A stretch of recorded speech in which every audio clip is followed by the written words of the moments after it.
برای اینکه موضوع رو درست بگیریم از خود مفهوم سر میکنیم. مفهومی افراطی و افراطگرایی. این هم در زبان تاجیکی رایج است، فهمو است و عادتا اگر کسی در کار از حد اعتدال گذرد، از معیار بیرون براید، اما رو میگیم افراط کرد. یعنی افراط از معیار بیرون شدن، از حد اعتدال بیرون شدن، زیاده روی کردن در یک کار. افراط فقط به دین مربوط نیست. مثلا اگر آدمی که بسیار میخورد، اون میگیم در خوردن افراط کرد. اگر بسیار گپ میزند مثل من، میگیم در گپ زدن افراط کرد. در هر کاری میشه افراط کرد. برعکس اون که اگر در او صاحب بسیار ضعف نشان کرد، میگیم تفریط کرد. یعنی افراط و تفریط دو قطبی آخرینن در نسبت اعتدال.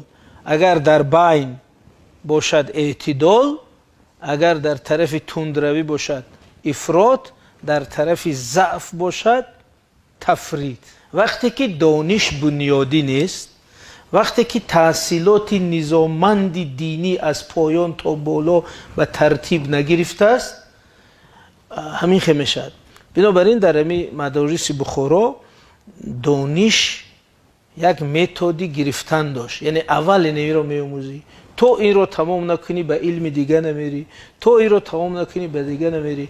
بنابراین بیشتر اول زبان آموخته میشد. چقدر سال در زبان میرفت. بعدن فقه آموخته میشد، بعدن اخلاق آموخته میشد، عقیده آخرتر آموخته میشد. زیرا اگر آدمی به اخلاق و به فقه و به دانش را با همین بحثای عقیدوی مسلح کنی، او مثلا طوفان می آفرد. یعنی بچه‌هایی که نه آداب دارن، نه فقه خوندن، نه اخلاق خوندن، نه فرهنگ میدونن، یک بار در همین بحثای عقیدتی داخل میشن، ببینید که چگونه بحث می آفرند. از این رو دانش هم یک ترتیبی معین گرفتن دارد و اگر یکیش پیش از دیگرش بیاید، مثل خوراک، مثلا اگر شما برنج رو پیش از سبزی اندازید و آش خراب میشه. بنابراین دانش آموزی هم متد و ترتیب خود رو، اگر این خراب شود، این از اینترنت چند حدیث می آموزد، تمام فکر میکنه که اگر همین خیلی باشی حکم همین است و همین قپیده دیگر همه جا رو خراب میکند. خب پس درباره افراطگرایی مفهومش همین رو میگیم. و گروه افراطگرایی دینی چی است؟ گروه افراطگرایی دینی جمعی یا سازمانی همین خیلی آدمایی است که دارای چنین اندیشه تند، یک جانبه و سختگیرانه درباره دینند. فرق تشکیلات دینی از گروه افراطی چی است؟ اتحادیه دینی پیشتر ما میگفتیم تشکیلات دینی، حاضر قانون نو اتحادیه های دینی میگه. خب یک اتحادیه دینی یک سازمان است که پیروان یک دین برای تطبیق احکام و معیارهای آن سازمان میدن، برای خدمت رسانی دینی به پیروان آن سازمان میدن و هدف صلح‌آمیز دارد و از روش‌های مسالمت‌آمیز استفاده میکند. با موعظه، مثلا سلاح اساسی شما هست چی؟ موعظه حسنه، بیان مبین. این اصطلاح است که یعنی متد یا روش کاری اتحادیه دینی رو معرفی میکنند.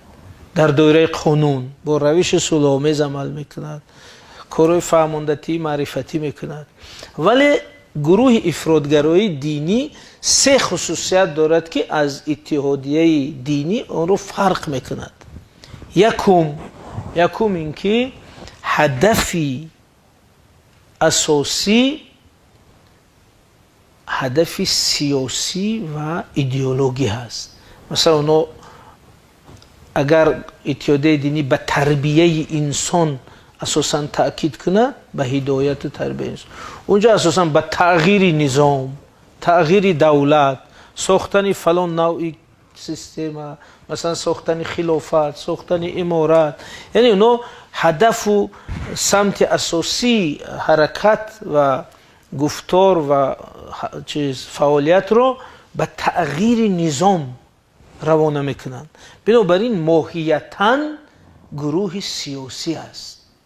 гарчи мумкин номаш бошад ҳаракати исломӣ, ҳизби исломӣ, гурӯҳи исломӣ, чӣ номе дошта бошад, вале аз рӯи низомномаш, аз рӯи худи моҳияти таъсисиш ҳаракати сиёсӣ аст.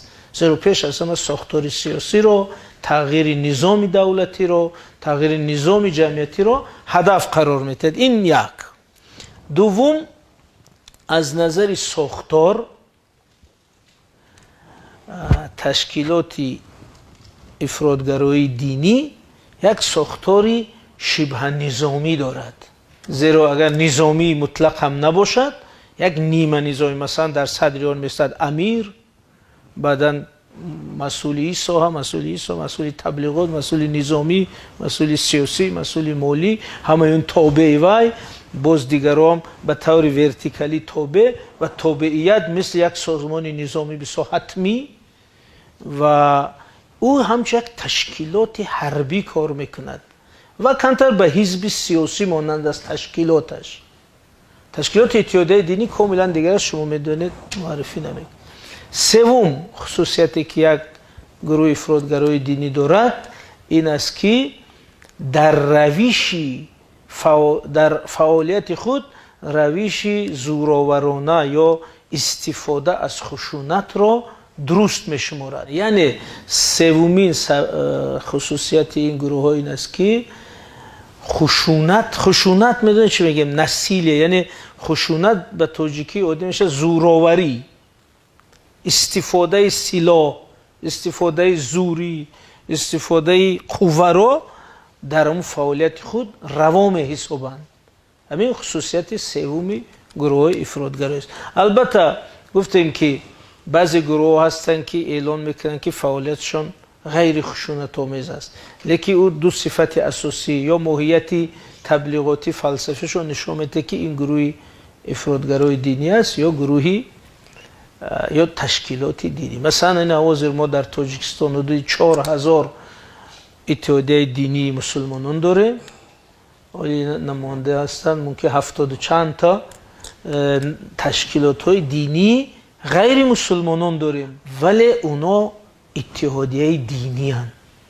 уно нами се аломатро надоранд. уно ба тағйири сохтори низом ҳадаф намегузоранд, уно ташкилоти низомии идории худро надоранд.